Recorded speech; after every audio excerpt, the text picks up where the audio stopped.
안녕하세요. 결혼한 지 2년 만에 이혼하고 지금은 다시 자유로운 싱글 라이프를 즐기고 있는 30대 여성입니다.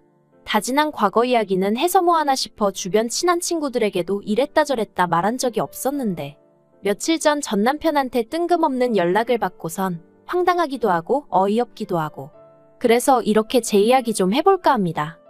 이미 헤어져서 남남이 되었지만 편의상 남편이라고 칭해볼게요. 남편하고는 제 나이 29의 지인의 소개로 만났고 당시 저는 직장을 다니는 평범한 회사원이었죠. 사실 남편에게 처음부터 호감을 가졌던 건 아니었어요. 비록 10분이긴 했어도 약속 시간보다 늦게 나온 것도 마음에 들지 않았고 저는 제가 키가 작다 보니 남자는 키가 어느 정도는 컸으면 했었거든요. 그리고 소개팅을 주선했던 지인 말로는 남편 키가 180 정도라고 했었고요. 하지만 막상 만나보니 정말 많이 쳐줘봐야 175나 될까 싶은 게 그래서 여러 가지로 소위 빈정이 상했었달까요. 하지만 그럼에도 불구하고 이내 결국 저는 남편에게 마음의 문을 열 수밖에 없었습니다. 왜냐하면 남편이 무척이나 저에게 적극적으로 다가오기도 했고 어떻게든 제 마음에 들기 위해서 노력하는 게 느껴졌거든요. 그런데 그렇게 남편과 연애한 지 1년쯤 되던 때였어요. 사실 당시 저는 친정아버지는 오래전 돌아가셨기에 친정어머니와 단둘이 살고 있었거든요. 이 부분은 남편도 연애 초 때부터 알고 있었고요. 아무튼 그러다 하루는 친정어머니가 저를 붙들고 진지하게 하실 이야기가 있다고 하셨습니다. 그런데 왜 그런 느낌 있잖아요. 상대방의 눈빛만 보고도 보통 일은 아니구나 싶은? 그날 제가 딱 그랬어요. 친정어머니의 목소리가 전에 없이 불안하고 뭔가 두려움에 가득 차 있는 것 같았거든요. 그리고 어째서 이런 슬픈 예감은 빗나가는 일이 없는 건지 친정어머니가 어렵게 꺼내신 이야기는 충격 그 자체였습니다. 췌장암이라고 하셨으니까요. 원래는 제가 신경 쓸까 그게 걱정되어 끝까지 숨기려고도 하셨답니다. 하지만 막상 그러려니까 저만 보면 눈물이 차올라서 감정 조절이 안 되시더래요.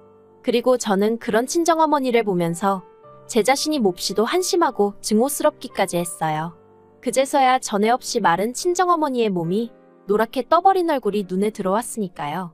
그나마 핑계라고 하면 당시 반년 이상을 제가 회사 일로 친정어머니와 살던 고향집을 떠나 있었다는 거. 하지만 설령 남들이 저를 이해한다고 해도 제가 제 스스로를 용서할 수가 없었네요. 아무튼 그리고 1년 후 친정어머니는 결국 세상을 떠나셨어요. 그리고 저에겐 친정어머니께서 생전 안 먹고 안 입고 모으셨던 몇 억의 목돈이 생겼습니다. 저는 이 돈을 단 한 푼도 허투루 쓰고 싶지 않았기에 그냥 그대로 통장에 넣어두었고요. 한편 친정어머니까지 돌아가신 이후로 저는 소위 어디다 마음을 두어야 할지 모르겠더라고요.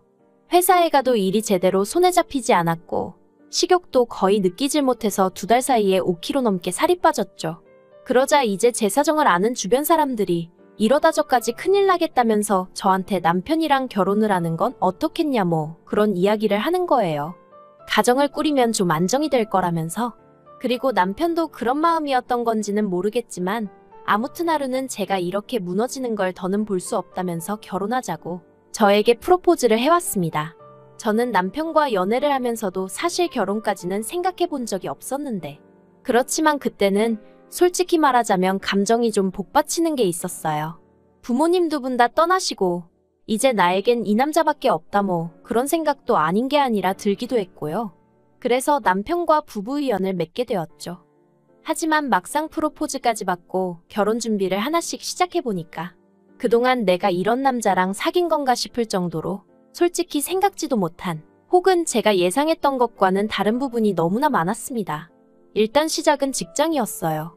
남편은 늘 입버릇처럼 말하기를 자기가 모기업에서 IT 개발자로 일하고 있다고 했는데 실은 개발자까지는 아니고 개발자들이 모여있는 사무실에서 그 사람들이 업무에만 집중할 수 있도록 잡일을 도와주는 뭐 그런 정도더라고요.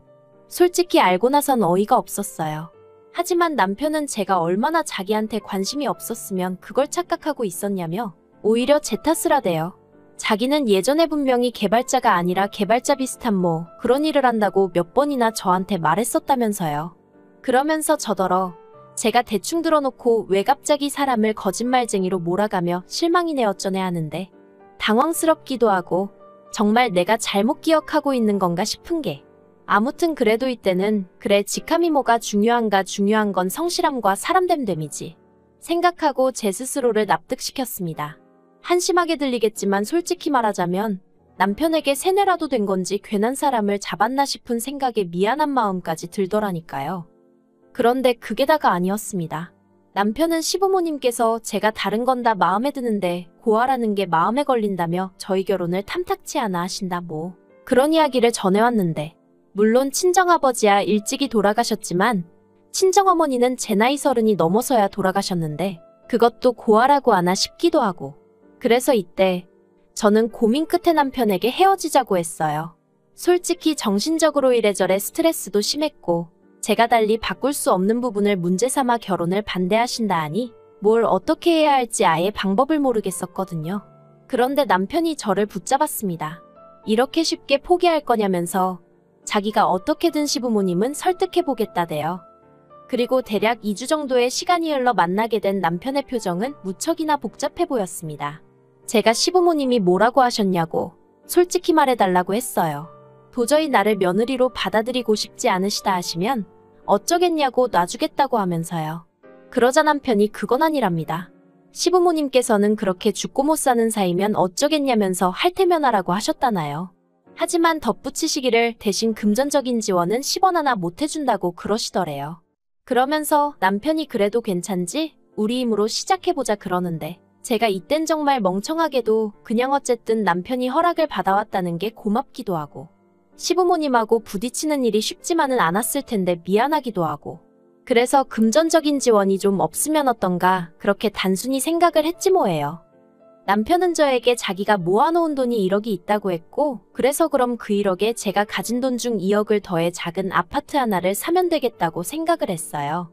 원래는 대출을 받으려고 했는데 남편이 하는 말이 돈이 아예 없으면 모를까. 그것도 아닌데 이자까지 내가면서 대출을 왜 받냐고 하도 반대를 해서 그냥 제가 좀 더 보태는 걸로 얘기가 되었죠.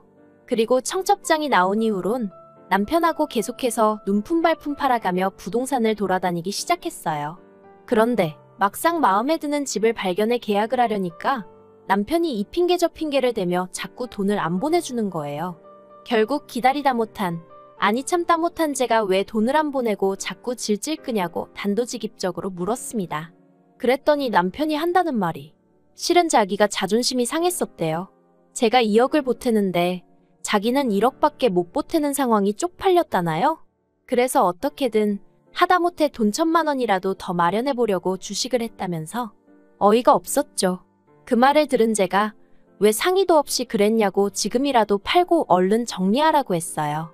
그리고 그 돈으로 집이나 빨리 계약하자고 했죠. 그랬더니 한다는 소리가 정리는 못한답니다. 순식간에 30%가 빠져서 뭐 기다리면 오를 주식이라서 지금 빼는 건 진짜 멍청한 짓이라나요. 화도 나고 답답하고 진짜 뭐라고 말을 해야 할지 모르겠더라고요. 하지만 어리석게도 파혼까지는 생각을 못했어요. 가장 먼저 사람들 눈이 무섭기도 했고 또 남편은 남편대로 미안하네 어쩌네 하면서 앞에서 어린애처럼 엉엉 울어대니 차마 모질게는 못 대하겠더라고요. 그래 이 사람도 어떻게든 잘 좀 해보려다가 이렇게 된 걸 텐데 내가 이해해주지 않으면 누가 이해해주겠나 싶은 생각도 들고 그래서 결국 신혼집은 제가 해가기로 하고 그렇게 저희는 시골을였습니다. 그런데 결혼한 지 반년쯤 지났을 때예요. 남편이 부쩍 회사 일이 힘들다며 불평불만이 많아지더라고요. 다른 직원들이 자기를 무시한다 어쩐다. 학벌 가지고 사람을 깔본다 뭐한다. 그런데 저도 회사 생활을 하고 있었으니까 남편 이야기를 들어보면 딱히 무시를 한 것 같지도 않았고 까놓고 말해서 남편이 자격지심이 있는 것처럼 느껴지더라고요. 그래서 언젠가 한 번은 남편에게 자기가 상황을 보는 방식을 한번 바꿔보라고 아니면 자기도 이참에 공부를 더 해보던가 했는데 저더러 네가 로봇이냐며 공감은 고사하고 어떻게 그렇게 정떨어지게 말을 하냐며 아주 길길이 날뛰더라니까요. 그래서 더는 그렇게도 조언할 수가 없었고 그저 남편의 앓는 소리 죽는 소리를 들어주기만 했는데 그러다 하루는 남편이 폭탄 선언을 해왔습니다. 회사를 저랑 상의도 없이 때려쳤다는 거예요. 상사한테 찾아가 하소연을 했더니 저리 싫으면 중이 떠나라고 했다나요. 그리고 그 말을 들으니 상사마저 나를 무시하는구나 내가 못 때려칠 것 같아서 저런 소리를 하나 싶은 게 울컥했다면서 그래서 그냥 내 떠납니다 하고 나왔다고요. 어이가 없어서 제가 어떻게 그럴 수가 있냐고 했어요. 회사 생활을 기분 내키는 대로 하는 사람이 어딨냐고. 나라고 좋아서 다니겠냐고. 하지만 이미 벌어진 일을 어쩌나 싶어 더는 따지지도 않았습니다. 어차피 이렇게 된 거 이참에 공부를 하든 뭐라든 해서 이직이나 하라 했죠.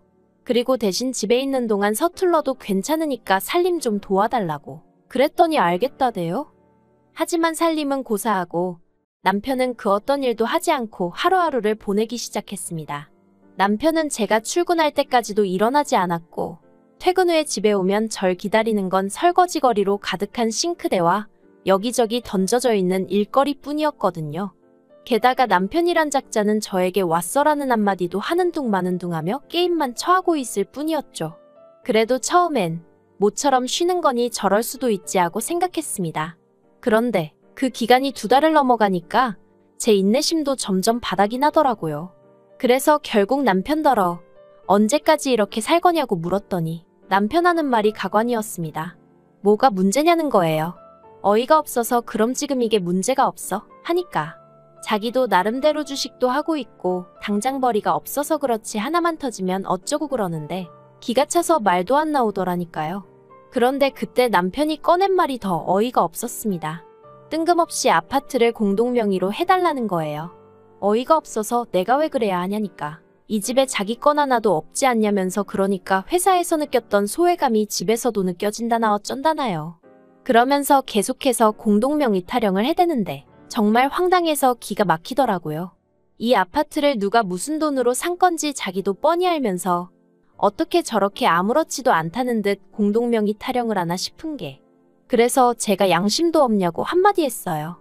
탐낼 걸 탐내야지 공동명의라니 가당치도 않다 했죠. 그리고 그때부터 저는 저대로 남편은 남편대로 감정이 격해졌습니다. 남편은 제가 자기를 무시했다며 저나 회사 사람들이나 다르게 하나 없다며 분노했고 저는 남편이 말도 안 되는 억지를 쓰는 게 용납이 안 됐어요. 평소처럼 어르고 달랠 수도 있었겠지만 돌이켜 생각해보면 그날은 저도 컨디션도 별로였고 뭐랄까 모든 게 타이밍이 안 좋았던 거겠죠. 평소처럼 져주기도 싫었고 그냥 넘어갈 수가 없었습니다. 그래서 저도 한치도 물러서지 않았는데 그때였어요. 벼랑간 눈앞이 번쩍하더니 제가 쓰러졌습니다. 남편이 제 뺨을 때렸거든요. 처음엔 순간 상황 판단이 안 됐어요. 뺨은 얼얼하지 귀는 멍하지. 태어나서 처음 겪어봤기에 황당하고 어리둥절한 마음도 있었죠. 그런데 눈앞에 씩씩거리는 남편을 보니까 내가 맞은 거구나 싶은 게 그제서야 뺨은 욱신거리고 눈에서는 눈물이 쏟아졌습니다. 제가 남편더러 미쳤냐고 소리를 질렀어요. 그랬더니 남편이 네가 먼저 열받게 했잖아 하는데 전형적인 찌질남이 내 남편이구나 하는 생각이 퍼뜩 들더라니까요. 그리고 그제서야 결혼할 때부터 거짓말한 거, 돈 문제로 사람 속인 거, 시부모님이 어째서인지 매번 저한테 미안하다 하신 거, 말이 나와서 말이지만 그렇게 저를 반대하셨다는 남편 말과 달리 시부모님은 늘 저를 보면 안쓰러워하시고 미안해하셨어요. 그래서 그땐 반대하셨던 게 마음에 걸리셔서 저러시나 보다 생각했는데 돌이켜 생각해보니까 시부모님은 어쨌든 당신들 아들이 개차반인 걸 알고 계셨던 게 아닌가 싶기도 하고 아무튼 회사를 때려친 이후로는 저한테 기생하며 카드값을 내달라고 하는 것도 부족해서 집 공동명의까지 탐내다니 내가 왜 이런 인간에게 당하면서 살아야 하나 싶대요. 그래서 지금 나 때렸냐고 고맙다고 그랬어요. 이한대로 우리 결혼 생활은 여기서 끝났다 생각하라고 했죠. 그리고는 핸드폰 챙겨서 바로 화장실로 도망쳤고 덜덜 떨리는 손으로 경찰을 불렀습니다. 이후로는 남편이 동네가 떠나가라 악을 써댔지만 결국 제 집에서 나가게 되었죠. 그리고 그 일이 있고 며칠 뒤 남편에게 연락이 왔습니다. 자기가 반성 많이 했다면서 마지막으로 한 번 만나서 얘기 좀 하자 하던데 설마 했지만 결론부터 말하자면 역시나였어요. 남편이 기껏 한다는 소리가 부모님도 다 돌아가신 마당에 제가 이혼까지 하면 사람들이 저를 얼마나 깔볼지 저더러 모르겠냐 했거든요. 네 팔자가 세니 어쩌니 그러면서 사람들이 쑥덕거릴 텐데 너 괜찮겠어? 회사에는 뭐라고 얘기할 건데 그러는데 이 사람 정말 비열하구나 싶은 게 치가 떨리면서 사귈 땐 왜 몰랐을까 하는 후회뿐이었죠. 아무튼 카페에서 만나 그런 이야기를 나누고 있었는데 전 도저히 그런 남편을 용서할 수가 없었고 그래서 마시고 있던 과일 주스를 그대로 남편 얼굴에 끼얹어 버렸습니다.